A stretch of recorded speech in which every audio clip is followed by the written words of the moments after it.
توحید ہے. توحید ربوبیت کا مطلب یہ ہوا کہ سب کچھ اللہ ہی کرتا ہے, تمام افعال اللہ کے.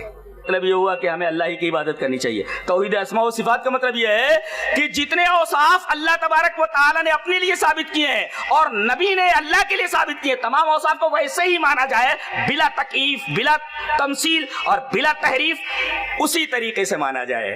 اور اگر کوئی آدمی اللہ کی اس صفت کو من مان دوسرے کے لیے مان لے تو یہ توحید ہے. توحید اسماء و صفات سے نکل کر کے اسماء اور صفات کے شرک کے اندر پہنچ جاتا ہے آدمی. اس کی ایک مثال دے کر کے بات کو ختم کروں. ہم یہ کہتے ہیں کہ بھئی ہم فلاں جگہ گئے, ہماری مراد پوری فرما دیجئے. اب یہ سن رہے ہیں بھئی لاکھوں لوگ اپنی اپنی مرادیں مانگ رہے ہیں, تو کیا یہ ساری آوازیں, اب یہاں آدمی اگر بولنے لگے سارے لوگ بولنے لگے تو کسی کی آواز سمجھ میں نہیں آئے گی. اللہ تبارک و تعالیٰ نے فرمایا تم بھی سنتے ہو, میں بھی سنتا ہوں, تمہارے سننے میں میرے سننے میں کتنا فرق ہے وہ دیکھو. انہ یعلم الجہر من القول, میں پہلے حیران ہوا کہ انہ یعلم الجہر من القول کیوں کہا گیا. یہ کہا جاتا ہے کہ دھیرے بولتا ہے آدمی تو اللہ کے علاوہ کوئی نہیں سنتا, یہاں زور سے بولتا ہے تو اللہ تبارک و تعالیٰ سنتا ہے. یہاں جہر کہہ کر کے بات کیا کہی جا رہی ہے. بتایا گیا کہ بہت سارے لوگ, لاکھوں لوگ ایک جگہ جمع ہو کر کے مختلف زبانوں میں اگر اللہ کے سامنے اپنی اپنی مرادیں پیش کر رہے ہوں تو اللہ تبارک و تعالیٰ سب کی آوازوں کو ڈیفرینشیٹ کر لیتا, ممیز کر لیتا, سب کی مرادیں پوری کر دیتا ہے.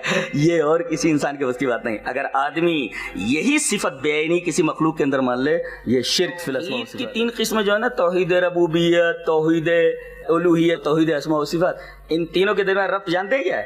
یہ توحید ربوبیت یہ دلیل ہے اس کی توحید الوہیت کی, اور توحید الوہیت کی دلیل اسماء و صفات ہے, توحید اسماء و صفات ہے. یہ اس طریقے سے تینوں کا آپس میں تعلق ہے. ایک دلیل دے دیتا ہوں میں. شروع میں کہا گیا, ایک دعویٰ کیا گیا, اللہ خیر عما یشرکون, اللہ فرما رہا اللہ بہتر یا مشرکین کہ یہ معبود. ارے کٹے سے کٹا مشرک بھی یہ نہیں بول سکتا کہ بھئی اللہ سے بہتر یہ لوگ ہیں. پھر اللہ تبارک و تعالی نے دلائل پیش کیے. امن خلق السماوات والارض وانزل لكم من السماء ماء فانبتنا به حدائق ذات بهجة ما كان لكم ان تنبتوا شجرها اإله مع الله بل هم قوم يعدلون. یہ زمین اور آسمان کس نے بنائے؟ دیکھو تخلیق یہ تخلیق ربوبیت ہے, ربوبیت کے دائرے میں. اور آسمان سے پانی کس نے برسایا؟ یہ بھی ربوبیت ہے. اور باغات کس نے اگائے؟ یہ بھی ربوبیت ہے. ما کان لکم ان تنبتوا شجرہ, تمہاری اوقات نہیں کہ تم ایک درخت پیدا کر سکو. کوئی سائنٹسٹ یہ دعویٰ نہیں کر سکتا, کوئی بابا یہ دعویٰ نہیں کر سکتا, اور کوئی بھی یہ دعویٰ نہیں کر سکتا کہ وہ ایک درخت پیدا کر سکتا ہے. ارے غیر جاندار سے جاندار پیدا کرنے کی تمام کوششیں سائنٹسٹ کی ناکام ہو چکی ہیں. آج تک کوئی بھی غیر جاندار سے جاندار نہیں بنا سکا ہے. وہ ڈولی بنایا تھا اس نے, سوئس کوئی سائنٹسٹ تھا, اور کیا کیا اس نے بھائی, خلیہ لے لیا اس نے, اس کے بعد اس نے بنایا. ارے بھائی بے جان چیز سے بناؤ نا, بے جان چیز سے بنا کر کے بتاؤ. تو ماں کا تمہاری اوقات نہیں, ماں کان لکم کا کیا ترجمہ کیا جائے؟ تمہاری اوقات نہیں کہ تم ایک اس کا درخت اگا سکو. اس کے بعد دیکھو الہ مع اللہ, کیا اللہ کے ساتھ, دیکھو الوہیت, یعنی دلیل بنایا گیا ربوبیت کو الوہیت کی. اور پھر امن جعل الارض قرارا وجعل خلالها انہارا وجعل لها رواسي وجعل بین البحرین حاجزا. ارے زمین کو قرارگاہ کس نے بنایا؟ لوگ. اس کی کشش ثقل اتنی نہیں ہے کہ آدمی جو ہے زمین میں دھستا چلا جائے, اور اتنی کم بھی نہیں ہے کہ زمین پر جب چلے تو لڑکنے یا کھاتا پھرے, ایسا بھی نہیں ہے.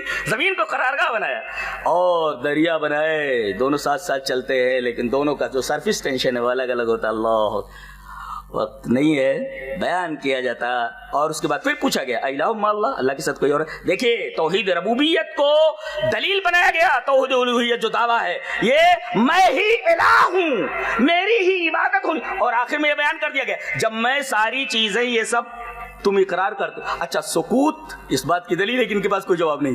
یہ سکوت اس بات کی دلیل ہے کہ مخالف کے پاس اس کا کوئی جواب نہیں ہے کہ یہ سارے کام اللہ ہی کرتا ہے. تو سوال یہ کیا گیا کہ سارے کام کرے اللہ اور عبادت کا مستحق کوئی دوسرا قرار تھا؟ یہ تو بے عقلی ہے. کتنی بےہودہ اور فضول بات ہے کہ یہ سارے کام کرے اللہ اور عبادت کا مستحق کوئی اور. اللہ